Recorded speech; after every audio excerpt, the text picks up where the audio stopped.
Hello and welcome to tonight's edition of Interactive Stargazing. I am your host, Ariel Daniel, here at the Lowell Observatory.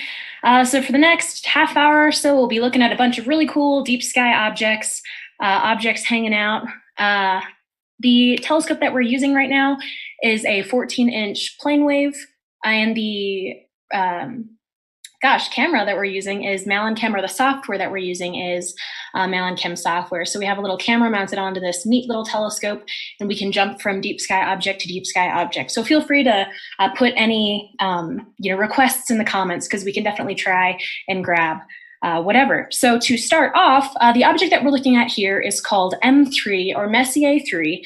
This is a globular star cluster about 34,000 light years away, so hanging out on the outskirts of our Milky Way.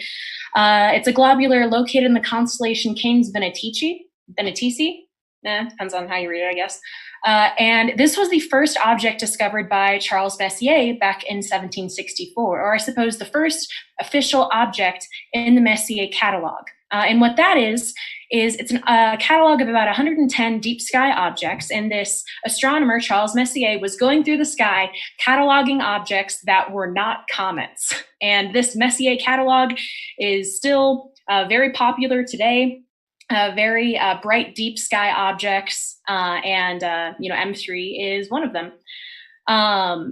Now, what I believe that we can do, globular star clusters are really interesting because they are very old stars. These clusters of hundreds of thousands of stars are billions of years old. And what I want to try is if we could lower the exposure or video mode, and then we can actually see the redness in the stars, maybe possibly if we up the exposure time. So you'll be able to see possibly that these stars have this sort of a red tint to them. And we're able to tell the age of a star by the color of it. So normally younger stars are like blue or white, these really hot young stars. And as stars age, they become more yellow and then orange and then red. So we can see that since this cluster has stars that are billions of years old, these stars will appear more of a reddish tint because they're sort of cooling down because they're really old. Now what I would love to do is if we could jump to another globular star cluster, M53. So M3 was about 34,000 light years away. We are jumping about twice as far away to another globular about 59,000 light years away. So this guy will be a globular in Coma Berenices. And it's interesting because most globular star clusters are dominated by second generation stars, but the stars in M53 are first generation. And what that means is they're metal poor, and they didn't form from gas that was recycled from previous generations of stars. The universe is kind of just like one big recycling bin. So these are even older stars at about 13 billion years old. So we jumped further away with M53, and now let's jump even further away with one of my favorite objects, Intergalactic Wanderer, or NGC 2419. NGC is another catalog like Messier, but it's called NGC, or New General Catalog. So those are normally like more like dimmer objects, or objects that have to be found with like larger telescopes, I suppose. Now, the Intergalactic Wanderer I stumbled upon. I did not discover this. I just saw it in the sky and pointed at it, and I thought it was really cool because I didn't know what it was. And then after further inspection, I suppose, it is another globular star cluster, but we see this guy's a little more dim than M53 or M3, and that's because the Intergalactic Wanderer is about 300,000 light years away, but it's still in our own galaxy. It's still in our own Milky Way. So being 300,000 light years away, it's over 2 times as far away as the Large Magellanic Cloud. And those, the Large and Small Magellanic Clouds are visible mostly in the southern hemisphere. But at this insane distance, it takes this globular 3 billion years to make one trip around our Milky Way galaxy. The nickname the Intergalactic Wanderer was given to it because when it was first looked at or discovered, it was thought to not be in orbit around our Milky Way. So we thought this giant cluster of stars was just hanging out on the outs, not even in our own solar system. But he is orbiting around our solar system, our galaxy. He is in our galaxy, just like way out there, way, way, way on the outskirts. Since he lies outside the main disk of our galaxy, if anyone were to be viewing this or viewing our Milky Way from another galaxy, you know, like our next door neighbor Andromeda, they might be able to grab this object. So that's kind of fun. That's kind of cool. I love looking at globular star clusters through telescopes, specifically because I love asking kids what they see. And, you know, I've heard like, oh, these globs, they look like dewdrops in a spider web, or they look like a firework going off, or diamonds thrown up into the sky. And one of my personal favorites is, oh, it looks like unicorn snot. And I heard that once, and never am I ever going to forget that, because now every time I see these guys, they look like unicorn snot. Anyways, let's jump to another glob because I love these guys.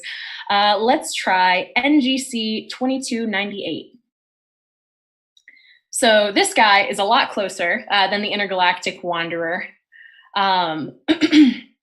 But this is an interesting glob because it's being disrupted by a galactic tide. So we might be able to see like a tidal trail. And then, yes, if there are any requests, I can take them, yes. Yeah, so this guy, we can see a lot more red in this globular cluster. And I don't believe we are able to see that like tidal trail. But tides in space, or like, I think a good example of like tidal forces in space is Jupiter. So like Jupiter isn't in the sky right now, but you know, Jupiter has these really cool moons like Io and Europa. And Io, these tidal forces are pushing and pulling on this moon, and it's making like Io throw up all over the time. That makes Io have like over 400 active volcanoes on its surface. And those tidal forces of Jupiter are pushing and pulling on Europa, making Europa not be covered in volcanoes, but actually have this giant subsurface ocean. So these tidal forces are just like these strong gravitational forces. Let's see. Are there any requests? Are there any planetary nebulae in the sky right now? Is the Clown Face Nebula still up? Because I like that guy a lot. Yeah.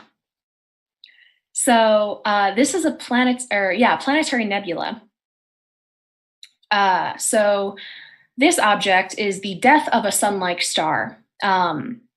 So what exactly that means, or what's going on there, is this star was formed from a giant molecular cloud of gas and dust from a big old nebula, and then that star burned its fuel for billions of years, and then it ran out of fuel. And once a star runs out of fuel, it will start expanding, or it will start trying to fuse the things that it already created, fuse the elements that it already created. There we go. And once it runs out of fuel, we will, or can't burn any more fuel, it will start to, it'll explode. So we'll get like lighter elements hanging out in this like little explosion here. And if we can zoom in a little more to the Eskimo Nebula, we can see, or this Clown Face Nebula. I've also heard it looks like the Lion Mane Nebula. Right in the center there, we see a white dwarf, and that is the dying core of the star that's expelling out all of those gases that star has created throughout its lifetime. Now requests. I see a request to see the Hamburger Galaxy. That's really interesting. I don't think I've seen that guy before. And why is the hamburger galaxy called so? My guess is that it might look like a hamburger, but at the same time, a lot of the stuff that's named after like objects in space do not look like what they're named after at all. So this galaxy is one of the Leo triplets. So it's NGC 3628, and I'm gonna hope that it looks like a little galaxy or a little hamburger. I'll be disappointed if it doesn't look like a hamburger. Nice little dude. So I think we can we're gonna be taking, ooh, nice, maybe like a sideways hamburger. So we can see the galactic center there. And then we can see that dust lane kind of on the right side. So that's where star formation is happening. And over to the right side, we see another galaxy. That's another galaxy in the Leo triplet. So Leo triplet is kind of like above the, kind of like the tail of Leo. So this kind of dense region of 3 really neat galaxies. So hamburger galaxy, I don't know, let me know if it looks like a hamburger to you. Don't think it does, but it still looks like a really, really interesting galaxy. I see, the operator says, nom nom. Thank you, operator. I see a request for the space station. Now, the International Space Station, we haven't tracked it before, and I'm not sure it will be up during our stream. We have not tracked it before, and I'm not sure if it's going to be up during our stream. But technically, if you're in a darker sky area, there are like apps that you can download where you can actually watch the ISS pass overhead. So it's usually pretty bright in the sky. I see another request to look at Uranus, and Uranus right now, where we are in Flagstaff, it is already set behind some trees, so we're not going to be able to grab him tonight. Now I see a request for M97, which I believe is the owl. Oh, the Owl Nebula. Oh, nice, cool. So this guy's another planetary nebula. So, you know, nebulae have all different shapes and sizes. And nebula actually translates to like cloud of gas. So there are planetary nebulae, which are, you know, deaths of sun-like stars. And then there are normal star, or I guess not normal, but just like star-forming nebulae. And those guys are, they have the enough gas, dust, and mass, again, to form like tens of thousands of sun-like stars. So let's see. We are upping our exposure to try to get this planetary nebula. Now I saw, what was there? Was there a, okay, no, just kidding. Yeah, okay. So, oh, nice. So we see just barely, we're able to see some of that gas that's coming off of that white dwarf in the center there. So maybe we could zoom in a little bit and try to view some of that gas. Nice. Yeah. So the Owl Nebula is so cute to me because it kind of, you know, you gotta kind of have like a big imagination when you're looking at these objects, but it looks like a little owl head. Like we have the circle of the owl head, and then it looks like there's these 2 darker portions coming off of that white dwarf star. And those are kind of like the big owl eyes. Yeah, he's a cute little guy. I see another request for M46 with NGC 2438 in it. So this object is very interesting because this is an open star cluster. So, you know, there are 2 kind of main types of clusters in our night sky. There's globular star clusters, which we looked at earlier, you know, those giant clusters with hundreds of thousands of stars that are billions of years old. Open star clusters are usually our younger stars. So these guys, nice. Oh, I love that. Cool. So in this open cluster, this group of younger stars, we can actually see what looks like a planetary nebula inside of it. So we can see a stellar death in this open star cluster. So these objects are called open star clusters because as these stars were formed, they're not, you know, strongly gravitationally bound to each other. So these stars are going to slowly drift apart from each other because of a weak gravitational pull. And this is over the course of like hundreds of thousands of years. So we're not going to be able to like watch these stars move. But a view like this, where we're able to see an open star cluster, you know, this denser area of sky and then a planetary nebula inside of it, that is uncommon. So it's a very interesting two objects to look at here. M42, the Orion Nebula, I believe it is still up. And this is one of my favorite objects. It is about to set, but I've been looking at this guy like every single night. So the Orion Nebula is the closest star forming region to us. Actually, if we could go to trigger mode or video mode real fast and then do like lower exposure so we can see the trapezium. Oh no, we spoiled it. So if we up the exposure a little bit, maybe a little more so we can see some of the gas. Nice. So we see these 4 stars in the center there. And that is called the trapezium. It's a really popular object for amateur astronomers. So all of these stars in the view, or those 4 stars and then the 3 stars kind of on top, are all part of the Orion Nebula. So we can jump over to trigger mode and up the exposure time.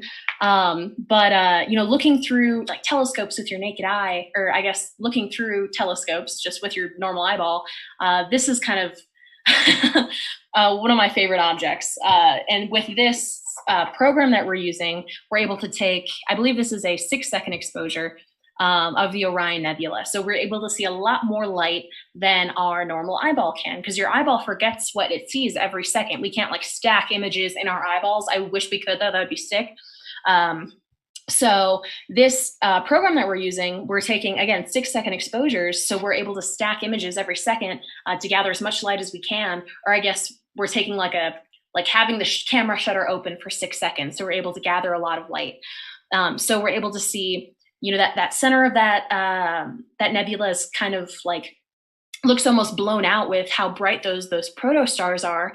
And then we can see that red gas, that's primarily hydrogen gas that's helping fuel and form those little baby stars. And then we're also able to see normally, or like occasionally when you're looking at this object through a telescope, your eye will pick up that sort of black dust going through the center as like nothing, or like a lack of stars, a lack of anything. But now with this program, we can actually see it's a dark nebula. So it's gas that's in front of those stars that's like illuminating the nebula. So it looks almost to be like backlit. So there is still star forming happening in there. It's not being like lit up by those baby stars. But yeah, I love the Orion Nebula. It's setting pretty soon, but I love that guy. So I see another request for the Leo triplet. So yeah, we were looking at one of them a little earlier, but are we able to grab all 3 in the same view? We're about to find out. Not totally sure. So these are, again, 3 galaxies that are pretty close together with like a lot of the telescopes that we have at the Open Deck Observatory over at Lowell. We can see 3 of them all in the same view. But this telescope, we're just getting such a good view that, we're just getting like such a close view that we might be able to jog over and see. Let's see. What kind of galaxies are in there? We've got spiral galaxies. And I also see that we have some questions from YouTube. Nice, cool. So we have 2 of those galaxies in the view. I see a question that says, what does it look like to fly by a star in space? I suppose it would depend on how close you were to that star. Because these stars are very, very, very far away from each other. Most stars are light years away from each other. So it wouldn't really look like, you're seeing like a ball of fire zoom by real fast. It would more so, you wouldn't really see like stars moving. So like also if you were to like get so close to a star that you were going to like perform gravitational assist, I think it would be hard to like survive that as of now. We haven't tried that yet. We've had probes that have zoomed around stars like the Parker Solar Probe actually performs gravitational assist with the sun every time it flies around it. But I see another question. What telescope are we using? I mentioned at the beginning of the stream, but if you have just come in, we are using our 14-inch plane wave telescope, and we are using our Malincam software. So this telescope, we have a camera mounted onto it. We're trying to grab all three of the Leo triplets, or all three of the galaxies, a part of the Leo triplet, in the same view. But we can just kind of jump around and jog around and see all three of them. Okay. Neat. I see a question to show the purple-blue cluster again. Can we jump back to the Orion Nebula real fast? So yeah, that purpley blue cluster is M42 or Messier 42, another object in the Messier catalog, better known as the Orion Nebula. Yeah, so another neat little star forming region. So this is with less than a second of exposure, and then once we jump up to around 7 seconds of exposure, we're able to capture a lot more light and then see all those super pretty colors. Neat. Cute. I love that guy. So I see another question to view the Crab Nebula. Now we can try and grab an image of this guy. He is a little faint, but we can maybe take a longer exposure. Now the Crab Nebula is also known as M1 or Messier 1. And the Crab Nebula is a supernova remnant, so the death of a giant star. This star went off about 1,000 years ago, like centuries ago, back in like the 1000s or something like that. And we are still able to see the remnants of the death of this star. So right in the center there, we're able to see this kind of looks like a smudge. Now, since this was the death of a supermassive star, all stars are like these little element factories. So the heavier the star, the heavier the elements it's able to create. So these lighter stars that we were looking at earlier, also that light in the corner there, I believe that's from just the lights on the telescope, I'm pretty sure. Cool, yeah, we're able to up the exposure a little more and see a little more detail in the Crab Nebula.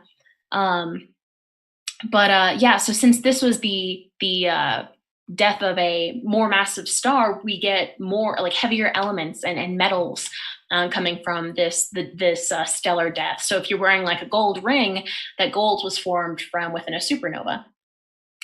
Now, I believe the next star in our night sky set to go supernova is actually Betelgeuse, which is the shoulder of Orion. We don't have to jump over to him, but yeah, we can see him right there.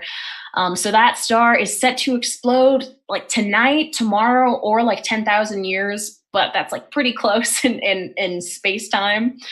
And when that guy does go off, it'll be about the size and luminosity of a full moon, and that'll be pretty fun. That'll be fun. The last like supernova that we saw with our naked eye was the M1, the Crab Nebula.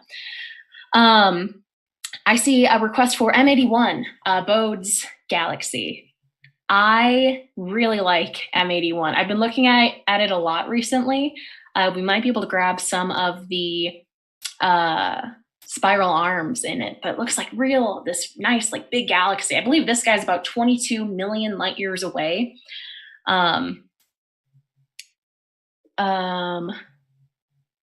Let's jump on over here. Yeah, cool. So we can see that core of that galaxy, that really, really bright core. And we're able to see on like the right and left side, those spiral arms kind of trailing off there. Nice. So spiral galaxies are normally like younger galaxies, or galaxies where star formation is still occurring. Older galaxies are normally like elliptical galaxies. So those are more just like a glob of stars. So yeah, we're able to see really nicely those spiral arms, those darker portions of star forming regions. Now I see a question: have we only cataloged stars in our galaxy, or further with assist?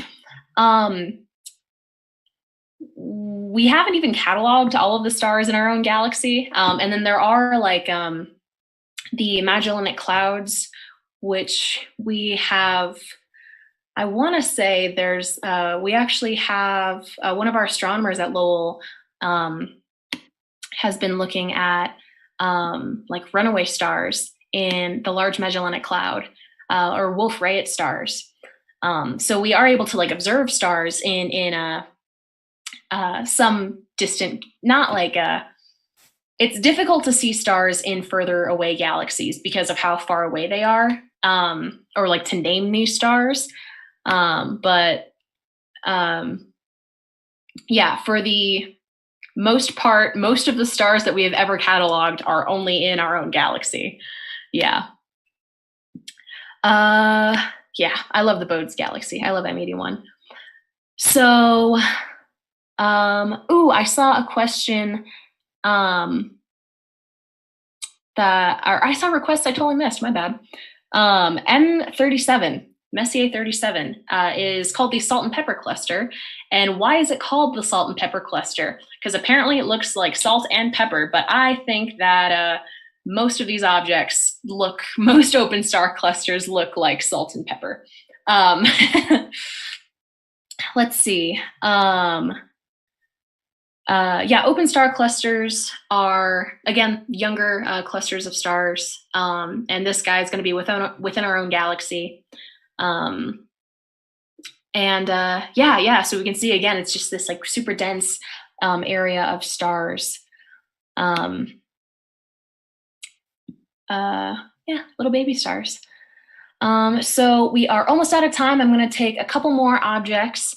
Let's try Messier 106. I see a request for that. So this guy is a spiral galaxy in Canes Venatici. So we might be able to see those sort of spiral arms. So it's going to be the same type of object as like a M81 or the Bode's galaxy that we were looking at a little bit ago.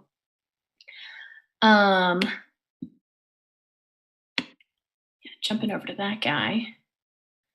I also see a question: is Mars visible? I believe he's just about setting right now. Ooh, nice, cool.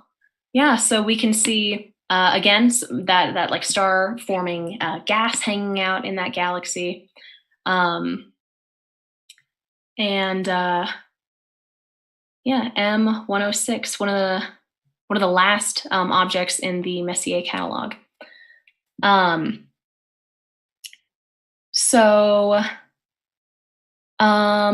For the last two objects, we can jump over to the Beehive cluster. So the Beehive cluster is another open star cluster, but it's a very large cluster in the night sky.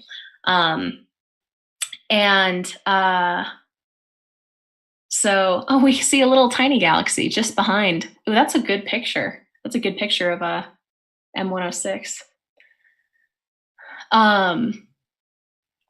Yeah, the Beehive cluster is another open cluster. And so we're just going to see like a bunch of stars, not really close up, but we're seeing like a small fraction of the entire open cluster. Also, when we look at these bright stars, sometimes we see these like twinkle looking things or these like crosses going through them. That is actually because of the secondary mirrors in the telescopes. The mirrors are being held up and that light is just like refracting off of the little like prongs holding up the mirror. So we see like twinkles. So even in like Hubble images, we'll see twinkles in these stars. Now for the last object, I would love to jump on over to M87. So M87 is a very interesting galaxy because if you're like a dumb nerd like me, might have gotten like super hyped over the black hole image that came out, I believe in the beginning of 2019, the very first and only image ever of a black hole, and that black hole is in the center of M87.